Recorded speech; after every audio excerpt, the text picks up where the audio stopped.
Tika, be quiet. My name is Sandra McCoon, and this is my process speech. I'm sure that many of you have spent hours in the kitchen preparing for a big event, such as a wedding or a birthday, by baking cakes or cupcakes.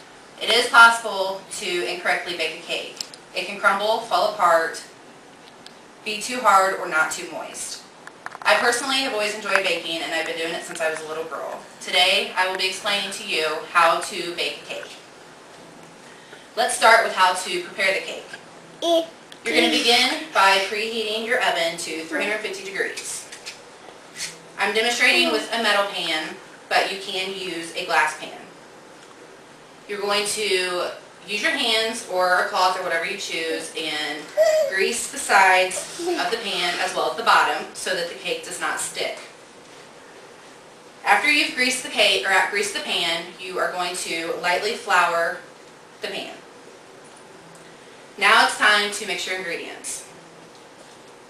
You are going to blend all your ingredients together into a big bowl. You're going to need the dry mix or whatever comes with your cake.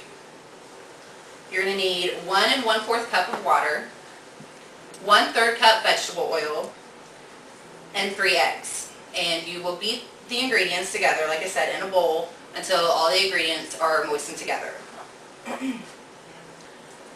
Follow your directions on your box or whatever directions you're using, but normally you're going to beat the ingredients for about 2 minutes.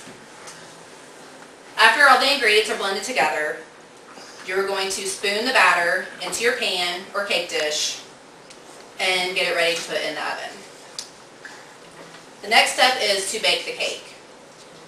Like I said, follow your directions on your box or whatever recipe or whatever directions you have.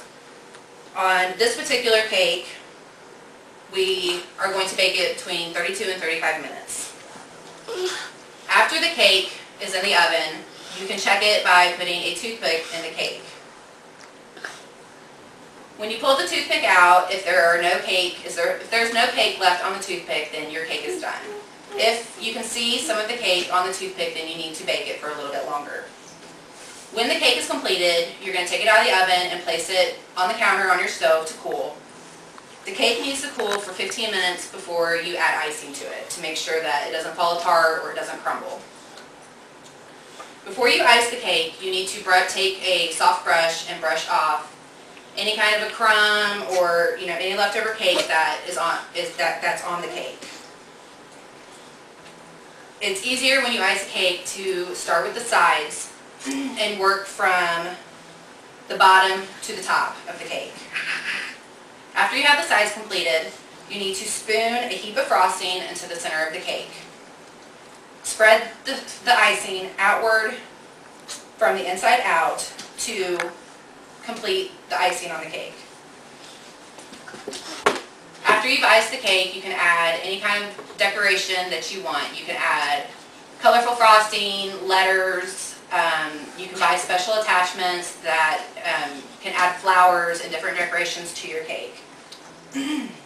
As I've discussed, there are many steps in baking a cake, but as long as you follow the directions and are patient and be a little creative, then anyone can do it. Thank you. Is that it?